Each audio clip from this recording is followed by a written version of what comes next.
Voice of humanity and জাস্টিসের পক্ষ থেকে আপনাদেরকে স্বাগত জানাচ্ছি। আপনাদের সাথে আছে আমি হুসাইন আহমদ। আজ যে বিষয়টি নিয়ে আমি আপনাদের সাথে কথা বলবো, বিষয়টি অত্যন্ত গুরুত্বপূর্ণ একটি বিষয়। সেটি হচ্ছে রাজনৈতিক আদর্শ কেমন হওয়া উচিত। বর্তমান প্রেক্ষাপটে রাজনৈতিক আদর্শ কেমন হওয়া উচিত এটি সত্যি একটি প্রশ্নের বিষয় হয়ে দাঁড়িয়েছে।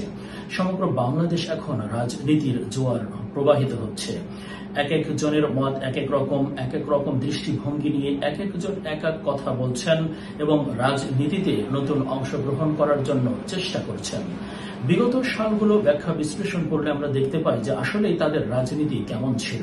তাদের রাজনীতি ছিল জনগণের টাকা খাওয়ার রাজনীতি, তাদের রাজনীতি ছিল নিজেদেরকে প্রতিষ্ঠিত করার রাজনীতি, তাদের রাজনীতি ছিল দেশ থেকে অন্য দেশে কিভাবে টাকা নিয়ে সেই দেশে নিজেদের লাক্সারিয়াস লাইফ প্রতিষ্ঠিত করা যায় সেই রাজনীতি। আসলেই কি রাজনৈতিক দর্শন এমন হওয়া উচিত? ওই জায়গা থেকে বাংলাদেশের মানুষদেরকে ফিরে আসতে হবে। রাজনৈতিক দর্শন, রাজনৈতিক আদর্শের পরিবর্তন আনতে হবে। বেশি শক্তি দেখিয়ে যারা রাজনীতি করতে চায় তাদেরকে রাজনীতি থেকে বঞ্চিত করতে হবে। তাদেরকে রাজনীতি থেকে বঞ্চিত করার একটি উপায়, একটি মাধ্যম, সেটি হচ্ছে সঠিক জায়গায় সঠিক মানুষকে ভোট দেওয়া।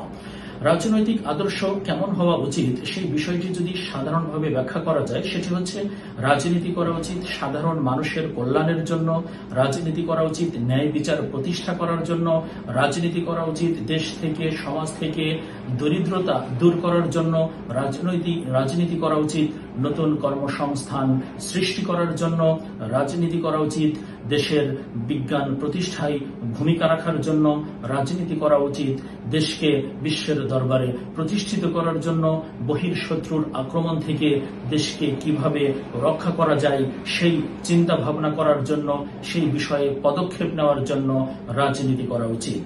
সাধারণ মানুষের অধিকার কোথায় প্রতিষ্ঠিত হয়? রাজনীতি যারা করেন, যারা রাজনীতির কথা বলেন, তারা সাধারণত সাধারণ মানুষকে আশ্রয় করে রাজনীতির একটি জায়গায় উপস্থিত হয়ে নিজেদেরকে অনেক বড় নেতা দাবি করে সাধারণ মানুষের অধিকার ক্ষুণ্ণ করেন, অধিকার নষ্ট করেন। রাজনীতি হওয়া উচিত আদর্শের ভিত্তিতে, রাজনীতি হওয়া উচিত শিক্ষার গুণগণের ভিত্তিতে, রাজনীতি হওয়া উচিত ভালো কাজের প্রতিযোগিতার ভিত্তিতে।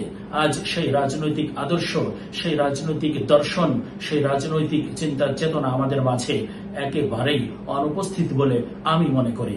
সাধারণ মানুষের রক্ষা করার জন্য, সাধারণ মানুষের অধিকার প্রতিষ্ঠিত করার জন্য, ন্যায় বিচার প্রতিষ্ঠিত করার জন্য প্রত্যেকটি সেক্টর নিয়ে রাজনীতিবিদদের ভাবা উচিত এবং একটি আদর্শ নিয়ে, রাজনৈতিক দীক্ষা নিয়ে, শিক্ষা নিয়ে, জনকল্যাণে কাজ করার উদ্দেশ্য নিয়ে রাজনীতি করা উচিত বলে আমি মনে করি। পেশি শক্তির অবসান হোক, সাধারণ মানুষের অধিকার প্রতিষ্ঠিত হোক এবং যারা রাজনীতিবিদ রয়েছেন তারা শিক্ষা, দক্ষতা এবং ন্যায্যতার ভিত্তিতে রাজনৈতিক আদর্শকে প্রতিষ্ঠিত করুন। এটাই সাধারণ মানুষের প্রত্যাশা। সবাইকে আলোচনাটি শোনার জন্য অসংখ্য ধন্যবাদ জানাচ্ছি। নতুন